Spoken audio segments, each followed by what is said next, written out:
Unmasked, y'all. Welcome to my review for this week's episode of My Hero Vigilantes. Another banger episode, man, although if we were talking just purely off animation quality, this one was probably the weakest of three. There was really no real major cuts in this episode. We did have some, not to say they were bad, like the CG one with the bees at the end of the episode was really good, man. And I love the little, very much comic book inspired sequence with All Might and the rest of the heroes coming in there, man. Ripped right out of Ultimate Spider-Man. Like, I wish we got more comic book adaptations, like stuff like Hero Walk and Vigilante, that just embrace the fact they're comic and do shit like this, like here in Vigilantes, like in Ultimate Spider. Though I will say, I think between this and Ultimate Spider, I think Ultimate Spider did a bit more flash. You could even add Hulk 3 to that mix as well, which I know a lot of people kind of like make fun of me for its comic transition. I think some of them don't work, but I think a lot of them do work, and I thought a lot of them were pretty cool. So there were a couple where it didn't really work as well. Like I think the fiery one was the one that looked kind of dumb, not gonna lie. But all the other times I think it looked really great, man. I kind of wish we got more comic book adaptations that just embrace that sort of thing and do that sort of paneling thing. Whatever the case may be, man. But yeah. But it does seem like next week we will get some really nice cuts in the episode, because in the next episode we got a tiny little bit between Knuckle Duster and some villain that looks like it's going to be a good that's going to be a good sequence to watch. Probably nothing too crazy, but it'll probably look. But the animation on that will look really good. But speaking of animation, bro, I need to talk about this real quick because this is the first day I'm recording. So he said, yo, the Super Cube. If y'all heard about this new Chinese anime going out right now called the Super Cube, man? Sweet mother of God. I think some of you guys might have seen because it's been making the rounds on Twitter because the dub of it is AI generated, and like a handful of voice actors I follow have made like quotes tweet the post about it. So like, oh my god, I've seen the AI dub, what is this? And they're all kind of like, this is what the Hoyo bros, this is what the tech bros want to replace, man. This is what you want to replace us? Ha! And they're just mocking it and laughing at it, understandably so. And then usually when I say I was, and then like, so I thought that, because I knew there was an AI generated anime like that was airing right now, so I thought it was that one. And then later on that day, I see posts from cyber accounts I follow talking about this show, and then I see some of the animation cuts, and my mind is just blown, man. My brain was seeping out of my ears. I could not believe what I was watching. The animation, these cuts, man, from the show, man, is insane. And like, that's the same show that has this AI generated dub, and it's just insane. Like if y'all want Super Cube, it's out on there, man. You have to subscribe to some other like website that has it, which I'm assuming specializes in like Chinese animation and Chinese, media in general, man, films and TV, I would assume. But please go watch it, man. Watch it in Chinese, obviously, because the dub of it is shit.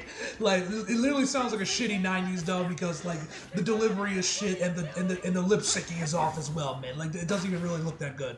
So, but yeah, please go watch it, man. It's an incredible animation show. He'll declared episode 7, which I'm assuming is the one that just dropped this weekend or whatever, that it is the best animated episode of 2025, which, we're only in April, but honestly, man, with the cuts I've seen, shit, they're probably right. That show looks incredible. If you guys have not seen it, go watch it, man. I just want to mention that real quick because Jesus Christ, I cannot get over those cuts, man. I've seen some of them, man.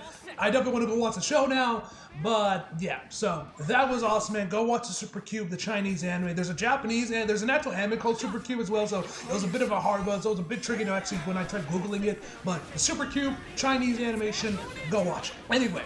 So yeah, like I said, we're going to have a really nice cut next week with Knuckle Duster. I'm really looking forward to the next episode preview. Ingenium, so it's finally going to have some screen time next week, man, which actually a friend of mine, or I think it was a mixture of a friend of mine and in that panel, the guy that voices Ingenium, Ida's brother, I forget what the dude's name was. Tensei, I think his name was, and I forget the voice actor who voiced him in the dub, mentioned that like he's super excited for the Vigilantes because of course, Ingenium is seemingly a major supporting character in Vigilantes, so obviously he's gonna get a lot more screen time than he did in the main series, so he's obviously looking forward to that one, man.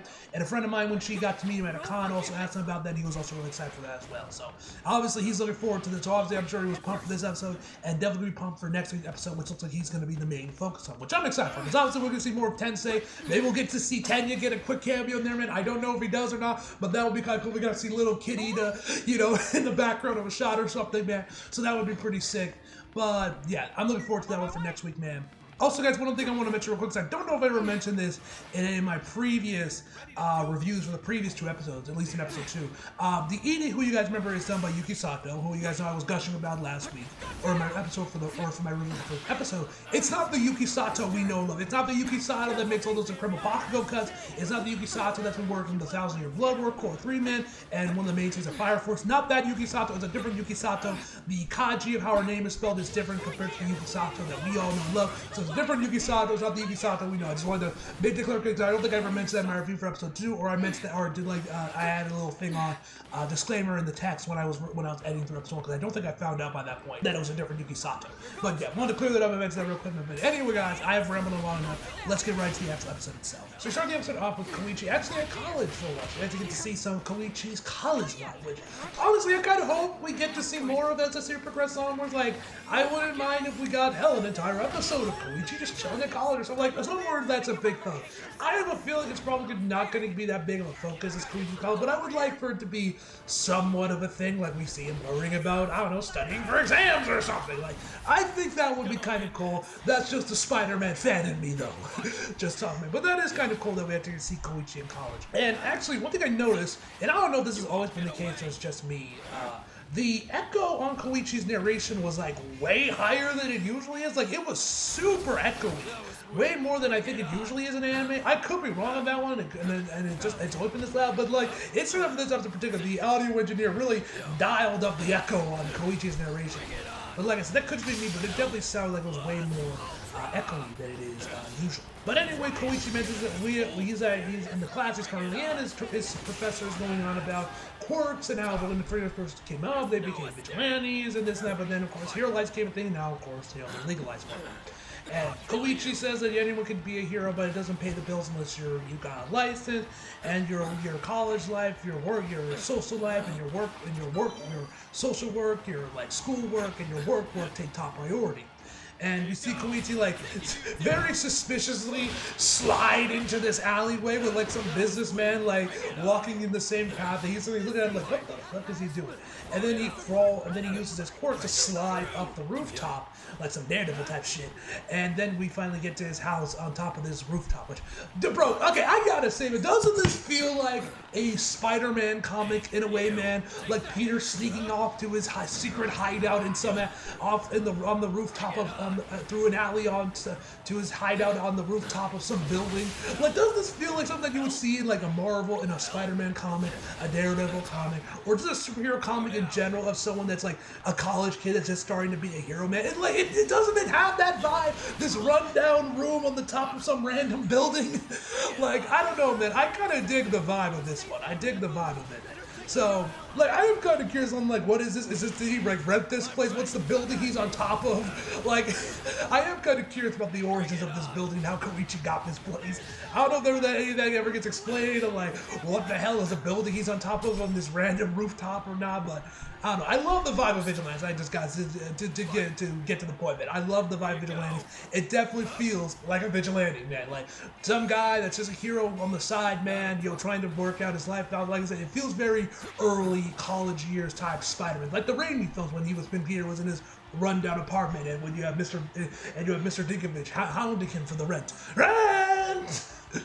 Anyway, Koichi gets inside, man. He says like, "Oh, I'm home." I don't know why I'm saying those. Like, no one here. And then we see Knuckle Duster unmasked, chilling in his place, eating a bento box, drinking his beer, and watching a baseball game on his TV. Man is chill like he owns the goddamn place. So after the opening, which also got to mention it real quick, we did not get the episode cards this episode, man, which makes the commercial cards, which makes me wonder if they're going to be doing like for every other episode gets the commercial cards. So like every even episode would get commercial card, and the odd episode don't get commercial cards. So there's just like that one episode they gave the commercial cards. I would like them to use it more frequently because the commercial cards are cool, and I like them in the main series, and I kind of hope that they would stick around for Vigilante, but I don't know, maybe not. I don't know. Anyway, whatever the case may be, Knuckle Duster puts his mask back on. Just me, kid. And he's like, "Oh yeah, master." And so he's asking how he got in his place because the door was locked. He's like, "I went through the window." And then he says, "But the window was locked." And he literally broke through the window, unlocked it, and opened it. Man broke his window. And then right after that one, the doorbell rings, and it's Pop Set in her schoolgirl outfit rushes inside his home without even saying a hello. Quickly applies her mask makeup and ties her hair up, and she's like, "It's me, damn it, it's me, you idiot." So yeah, it says Pop said, he's like, oh yeah, your school looks surprisingly, and she said, say plain or boring and you're dead. So yeah. And then we get back to Knuckle Duster. Man is literally now at this point laying on the couch, scratching his ass like he owns the place while he's watching this baseball game. Like, bro, this ain't your place. And we find out Knuckle Duster says like, oh, my day job ended earlier than expected, so I have nothing better to do. I'm like, bro, you couldn't chill at your own place at one day? Do you not have an apartment? Is Knuckle Duster homeless? Does he not have a TV in this place that he could watch the baseball game at? Like, why did he come to Koichi's place? It can't be much nicer than wherever Knuckle Duster lives. Like I said, is the dude homeless? Does he not have a TV? Why is he crashing at his place? These are the questions I want. These are the questions I want answered. But anyway, so then we see that literally this might as well be a hideout for the three of them at this point, because they have basically made this their place now. Because not only is Knuckle Duster chilling on the dude's floor, eating his food, drinking his beer, and watching his TV, you got Popstep adding a curtain to split off the room between her and Knuckle Duster, where she goes to change. She's like, yeah, and then she finds his jacket there. She throws it back at him to like, keep your filthy clothes on your side. I put this curtain up to mark my turf. Like, I'm like, bro, this is not your place. Why y'all act like this is your place? This ain't some like group hangout. This ain't some group like, you know, fucking base of operation. This is not the Batcave. Like, why are y'all treating like this is the fucking Batcave or something, bro? Like, this is the Hall of Justice or something. This is not the Hall of Justice. But anyway, or Avengers HQ or Avengers Tower or whatnot. Like. Anyway, so Koichi grabs the bag, says he's off to do his day job, and she's like, oh, and they're like, okay, good to have fun. And he's like, oh, you're sticking around? That's just great. So we cut back to the family mart where Koichi's on his work day. Koichi's reminiscing about how he thought his college life would go, with him being very social, hanging out with friends and whatnot, man. And Koichi mentioned he hasn't made a single friend since he started college. Honestly, this is basically my college life, man. Like, then again, I didn't go to college thinking I was going to have a lot of friends, because I'm an introvert guy. I like to stay by myself, man, so I was just kind of by myself all the time, chilling. And actually, if you guys paid into the TV, you can see the commercials for those little potato chips with the All Might on that Izuku and Abago got to obviously get their cards. Like I said, I think that would be really sick if we actually get, if the family or whatever convenience store that Abago and Izuku went to get those chips was Koichi's. I doubt that's gonna happen, man, but that would have been kind of sick if we actually did see that. I think that would have been really, really cool. Anyway, so then as that's going, we then get this really cool transition over to Popstep's concert, because she mentioned earlier on that she was going to go for a concert. She was like suiting up for a concert she had. So I thought it was a transition from Koichi over to Popstep's concert, and it was really nice, man. So she does her whole song, man. And as Popstep is playing her song, we meet our trivia news with the episode, a very enthusiastic fan of hers that is definitely reminding me a bit of Mineta. Though I will say he is not as shameless as Mineta. And he seems to just be an enthusiastic fan that just doesn't know what boundaries are compared to Mineta. Well, Mineta is Mineta.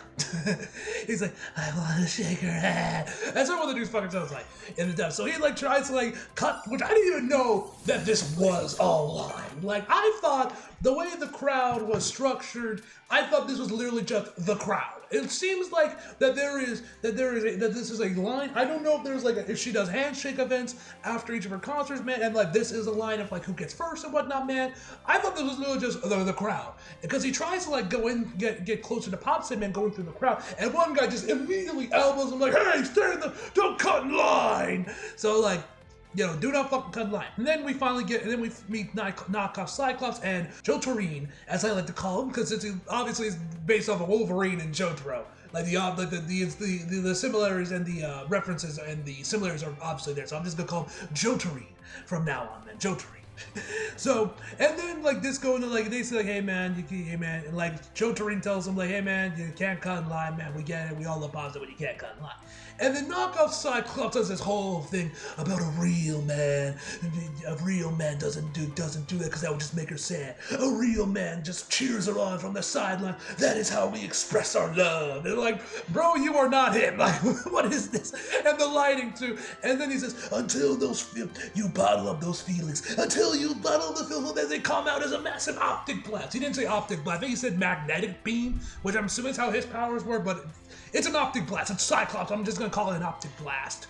Until we get like an actual proper like Cork explanation, we're just gonna call it an optic blast. And so he like fires off his optic blast, which felt very reminiscent of some Cyclops covers I've seen where he's just blasting forward, just like firing upward and just blasting his his optic blast, which I'm sure we've all seen, man. As I said, I would not be surprised that's meant to be another reference to Cyclops. Pop Step obviously sees, he's like, oh, thank you for the light touch, thank you for the enthusiasm, the light show. And Joe Tureen is like screaming at him, like, what you say about bottling up those feelings, bro? And so then our simp of the episode, like, cause I don't think we actually ever get this dude's name. I don't think we do. Maybe I'm wrong and we did, but I don't think we did. He injects himself with Trigger, though if you pay attention to his tongue, you would know that he already has a blood tongue. So this is not his first time using Trigger. Then the dude just turns into a massive eel and starts chasing after Pops, desperately want to have that handshake. He desperately wants to shake her hand. Pops, obviously because he's a slimy freak, wants none of that smoke. He's like, ew, get away from me. So Koichi gets out from his day job, man. He's stretching like, ugh, I need a massage. And then as he's going in there, man, you see Popsa just running right in front of him, along with the eel giving chase as he suits up and helps out Popsa, meeting up with Knuckle Duster, and they go and help out to take care of him. Eventually Koichi manages to catch up, grabbing onto the eel. Knuckle Duster is on top of the rooftop, man, and goes for the punch, but he ends up sliding right out because of course he is so damn slimy. And then Koichi and Knuckle Duster manage to land in a pile of trash bag, which I'm starting to think that the piles of trash bag in Vigilantes is like what bales of hay are for Assassin's Creed, where they're just inexplicably everywhere, which I just think is kind of funny. Anyway, they see that there's an udon shop like right across the street from them. We cut over back to the dude. He's like, Pop, where are you? Please don't hide. And then Popsa shows up, man. She's like, hi, this is a special handshake event just for you and me, blah, blah, blah, blah, blah. And then we get this little bit with Koichi, man. I love the voice changes. I don't know if like Koichi and Knuckle VA did this themselves, or if Popsa's VA like did voice matches for them. I don't know how this was done, but I love the sound of it, man, where he's like, hey, man, he seems like he just wants to shake your hand. If you give him a handshake, maybe he'll leave you alone. Like, I love that little sound he does, man. Like, I don't know if it's the VAs doing, they're just messing with the audio level, and the engineers are, like, messing with them or whatnot, or, like, Pop's VA, like, we're doing impressions of them for this episode. I do not know how this was done. All I know, I love the sound of it, and I think it sounded fantastic. And then Knuckle Duster. Oh, my God, Knuckle Duster. And then Pop's like, hey, baby, let him grab some cheek while you're at it. I don't know. Bro, this had me bursting out laughing. This was easily probably the highlight of the episode for me, man. This shit was so funny. Knuckle Duster realize, grab some cheek while you're at it. Pop says, of course, annoying, so like, that's just, you just keep giving me reasons to hate you, old man. So then he's like, yes, and I love the way that this was animated, directed, storyboarded, where you can see like the onomatopoeia of his glue being very slimy and disgusting and dripping, as we see the close-up on his hand where it's dripping all his like slime and whatnot. Man, it's just like, yes, Popster goes in there and grabs his head, which I do not understand. Like, I know this is probably mostly a cultural difference thing, but I will never understand idol culture, man. And just the fans that these people get. Like, I am also, like, with the amount of horror stories we have heard of idols, you know, with their fans and them getting murdered and whatnot, man. Like, I don't know how people still want to be idol, man. This just feels like diminishing returns at this point, man. But, you know, you would say the same thing about a lot of professionals, like wrestling, for example. There have been wrestlers that have died, and people still want to be wrestling. Though, you know, the heart wants what the heart wants, I guess, and, you know, some people just want to be a singer or whatnot, man. But, yeah, shout out to idols, man. I will always have nothing but respect for them, man. They not only from the intensive training that they have to do just to become an idol in the first place, but then the weirdos they have for fans, man, having to deal with these people and whatnot, man, just hats off to y'all, man. Like, y'all don't deserve it. But anyway, Popstar grabs his hand, she's like, I'm a good idol. I'm a great idol. And then, as I suspected, I'm sure all of us knew, once he got the handshake, man, you give him an inch, they take a mile. A man was not content. No, sir. He went to go and hug Popstep, and then asking for a kiss. Yes, a fucking kiss. Popstep's like, bro, you need to learn some boundaries, and he's just going in there for the kiss, man. And then finally, Koichi and Knuckle Duster come in there, man, drop a bunch of flour on him, which dries up, which takes all the moisture out from everything. And then Knuckle Duster's like, time to have some dry heel. and I'm hungry. As he pops his knuckles, man, then we see Knuckles. Well, we don't actually see it, but we get the onomatopoeias of Knuckle Duster beating the shit out of him. And once again, we see the dude's naked, which is a common thing with Trigger. And then right before they're about to, then the cops start showing up, man. Coach, I'll shit with the fuzzles here, we gotta go. But right before they leave, we see Pops that man covered in flour. She's like, I need a bath. Please and thank you. We get back to his apartment where Koichi's washing her clothes, but Pops Up's complaining about his shampoo being shit because it's like she says the cheap stuff damages her hair. I'm like, woman, this is not women's. This ain't meant for women's hair, man. This is just some shit for Koichi, man. Like, I don't know why you're complaining. It's not like it was meant for you. But whatever the case may be, like I said, they just act like they own the place, man. I feel so bad for Koichi. And then Knuckle Duster comes in there, man, literally in nothing but his fucking boxers. With a towel around his neck, being like, hey, Koichi, what's the big idea? Where's the beer? And he's like, bro, you drank all beer. So go on and buy some more. As he, like, sits by the TV and chills while Pops Up is screaming, I've, like, learned some etiquette, learn some etiquette, not to be in your boxers while I'm here, man. It's like, oh, I'm not enjoying those times. And then he lights him a cigarette. She's like, tell him not to smoke because she starts smelling like cigarettes and she hates his man. And then Knuckle Duster tells her, a little smoke will grow some hair on your chest. I fucking love Knuckle Duster, man. He's probably my favorite character in Vigilantes right now, man, honestly. And then Knuckle Duster says, why, growing hair on the chest is perfectly natural. She's like, I don't want hair on my chest. Nothing to be ashamed of. Like, oh my god, I love these. And also, big shout out to, I forget who voices her in the dub, but Pop Steps English VA, man. She was also the MVP of this episode of the English cast, but she was fucking amazing this episode, man. She was awesome. Anyway, so Koichi hangs up their clothes on the little like hangers he's got outside, man, which also pretty cool, man. And then we cut over back to the detective. I keep forgetting this dude's name, voiced by Alejandro. Which also, once again, ladies and gentlemen, I was kind of just when we got here, there were the commercials. It's like, oh, there's no commercial cards. Where are the commercial cards at? I don't know if those are the ones I think we're gonna see them on the even episodes or whatever the case may be. But yeah, disappointing not to see the commercial cards. Anyway, he's kind of reviewing the case file about what's going on with the dude and with the eel kid. And once again, like all the other cases, it was just that he got it from someone he didn't even know. And then we actually get to see this other, I'm assuming another fellow detective, who's just chilling there having a smoke break, man, who I'm pretty sure is voiced by Jason Douglas. You guys know is the voice Beerus in Dragon Ball. I think it's him, but I'm not entirely sure. I checked his Twitter, he hasn't made, there was no casting announcement posted like, hey, I'm the voice of this detective dude, so who knows. But I'm pretty sure it was him.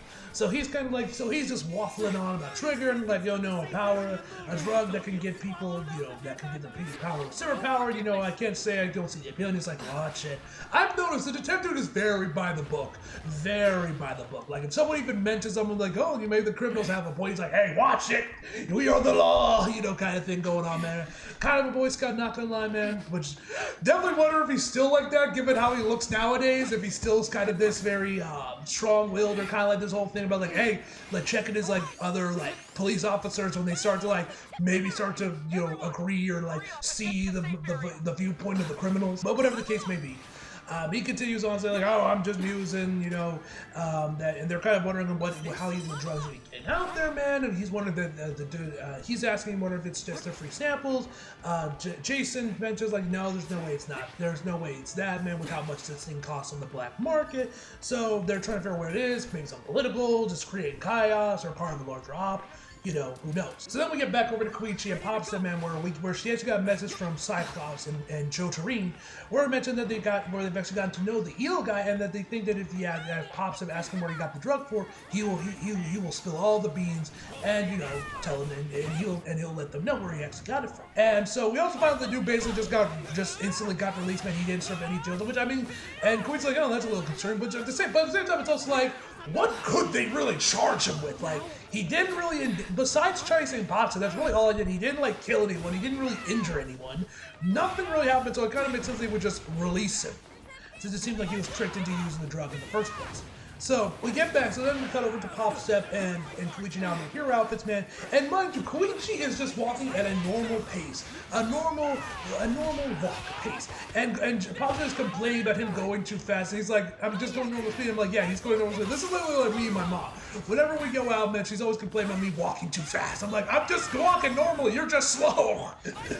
Anyway, but she mentioned that apparently the shoes she has on with the shoes she has on when she's in her outfit, man, makes it a bit hard to walk, which is why she's always using her forklift, which I mean, fair enough, but though they look like normal shoes, I don't really see how they would be hard to walk in, but you know, I'm not walking them. So Koichi offers her his arm for her to grab onto so she doesn't trip over, and then she's worried about them being noticed, and someone's gonna finally notice them, and she's like, oh, it's not like, and Koichi's like, oh, it's not like you're a real celebrity, and then she gets mad at him for it. And then, right on cue, when they pass through the alleyway onto the street, boom, this random high school girl instantly recognizes, she's like, oh my god, it's Pop Step, can we please get a photo? And so they get their photo, man, she's asking what Koichi is, and he's like, oh, is he her boyfriend? She's like, no, it's not like that. Koichi's like, oh, no, it's nothing like that, man. I would just like, what's so funny about dating me? Because I'm like, woman, you just said you were trying to say that you're not dating Koichi, and there's nothing going on, then you get pissed off when Koichi says that you're not dating. Like, what the fuck's happening? Like, make up your mind. So then she's like rambling on about like, oh, he's my manager, he's my servant, he's my assistant. So yeah. Anyway, she leaves, and then she ends up meeting with Cyclops, who tells him that that Joe Torino's coming in there with the eel guy to discuss, and then he says if this cafe will work as a good place for a chat. While all this is going on, you can see Knuckle Duster in the background, which I'm kind of surprised they didn't notice. Oh yeah, he has a newspaper up, but at the same time, it's like Knuckle Duster ain't exactly a small dude, and he's not like he's it's not like he's very hard to find, man. You know what I mean? And then like right on cue, man, Knuckles is like, hey, what the hell's going on here? You continue, and like Pop Step is going on, but like, oh, she's thinking about how embarrassing it would be walking into a place like this, and then Knuckle Duster offers them his table to sit at. So now they're all trying to figure out how the hell they're trying to get rid of him. We cut back to the beach. We cut back to the high school chick. So then her friends are going on about like Pop Step, like who she is, that she's like an idol that got viral and is now an internet micro celebrity, etc., etc., etc. One of the bees start to show up there and kind of like pass by her friends, and then lands on Hachiska's face, which I gotta say, love that name. Hachiska. I like the sound of that. Hachiska. Almost sound like Spanish or something. Hachiska. I like saying it. Hachiska. Anyway, so one of the bees goes underneath her eye patch, which I gotta ask, what the fuck is underneath that eye patch? Because we see later on the episode she takes off, her hair is just covering her eye, and it looks like the bees come out of her eye. So is her eye just like a black hole? Like, I need to know, like, do we have to ever, like, if there's any monitor, please let me know if we have to get to see what's behind her hair, what her other eye looks like. Like, is it a black hole? Does she have an eye there? Like, what is behind that? Because as we see later on in the episode, when she, like, leaves her friend because she has to go to work, she goes into another alleyway. We see, like, when she takes the eye patch off and is spinning around her finger, we see there's just shadows covering up where her eye is. So I'm like, what's behind it? Is it a black hole? Is there nothing? Is it an eye? Do they come out of her eye? Like, how exactly does it work? Is there nothing there? Is it just like an empty hole? Like, what is underneath the eye patch? I must know. So anyway, she introduced herself that she's Hachiska, that she is a junior in high school, and that she's a part-time villain, which that's certainly something new. I've never heard that one before, a part-time villain, but okay. So she sends off her bees. We get this really nice 3D shot of the bees kind of like flying out throughout the city, man. Look really good. Like I said, Bones has one of the best 3D teams out there, man. We see a bunch of random civilians starting to turn into villains, man. They have like super size. They have their quirks, if they did have quirks, are sent to overdrive, which does make me wonder if that little liquid we see in the bees, which we find her quirks queen bees, and that she can control bees. It does make me wonder that with that liquid in her bees, is that actually the essence of Trigger? That is that what the original Trigger originated? And that's how God, like I think the dude was like 6 that we seen in the first episode, man. That seems to be from what I saw on Twitter, and actually the voice actor Aaron something, I forget the dude's name. Anyway, he voices I believe the dude 6, who I'm assuming is like the main villain of Vigilantes, because apparently that secret that we saw in the first episode wasn't supposed to be in the first episode. That would be the content. So I have a feeling these two are working together in some way. So I guess we'll find in the future episodes whether or not how this relates to Trigger, if this is the essence of Trigger that ends up getting turned into the drugs that they're selling, we'll have to wait and see on that. But anyway, people start turning into villains, man. Knuckle instantly runs to the scene, man, as we see a bunch of heroes starting to jump in there, man, including Genium, Endeavor, which I've been loving the black suit, man. Hopefully that costume gets added in Ultra Roman, because I really dig the black suit. Best Genius, Prince and Mike, Aizawa, man, Gunslinger, everyone. We also get like this mech dude with the blue alongside Midnight Man, looks pretty cool as well. Like I said, this is very comic book inspired, man, which I really like, man. Like I said, I wish we got more comic book adaptation that would just embrace this sort of thing and do this sort of paneling thing, man, like an old Spider-Man. This man that I thought was really cool. But the heroes make quick work of the makeshift villains. Knuckle Duster jumps down from a rooftop, Superman superhero poses a superhero landing on right next to Jotari, and then interrogates him if he sees any suspicious individual with a bee quirk. He says no, and then he smashes the bee, and then she's like, ow! And then we see like blood starting to come out where her eyes should be, and she's like, and then she says that, you know, I hate when you mistreat my girls, dirty you old you. I forget if she called him a dirty old man or just an old man, but it seems like Knuckle Duster and this chick do have some sort of history. It seems like Knuckle Duster may be on her track or on her trail about wondering where she is, and maybe and like I said, I'm assuming she's in some way connected to Trigger. Whether or not she's actually the creator of Trigger, like they said that her bees are the thing that create Trigger, we'll have to wait and see on that, but they definitely seem to have some sort of connection between Knuckle Duster and this chick. So then we also see she's with the eel guy, and then she's like she grabs his hand, shows him their pop step selfie as they disappear into the shadows, which is where the episode ends, ladies and gentlemen. Fantastic episode once again, man. Next season, like, we're gonna get some really nice animation cuts in there, man. And Genium's gonna seem to be a major focus, man. And this seems to be where the series properly begins, because we also got some narration from Koichi saying like we enjoyed our temporary peace, we didn't know what was in store for us, and that who we were really fighting. So it seems like episode 4 is where Vigilantes will probably begin. We'll get to like the main story, the main conflict of Vigilantes is where it's going to truly begin. That's at least what I'm assuming. Done with the narration and everything, seems like that's when Vigilantes truly begin. This was all like a prelude, a prologue, if you will. Anyway, guys, overall, I give this episode a 9 out of 10, guys. Phenomenal episode, man. Like I said, I'm looking forward to next week, man. And yeah, looks like we'll tell you. Like I said, I'm looking forward to that Knuckle Duster cut, because that looks like it's going to be a really good cut. That'll probably end up being the animation highlight of next week's episode. Anyway, guys, hope you guys enjoyed the video. You like if you did, subscribe if you're new. Follow me until you feel like it. Links are below, and as always, come back for more. See you guys next time.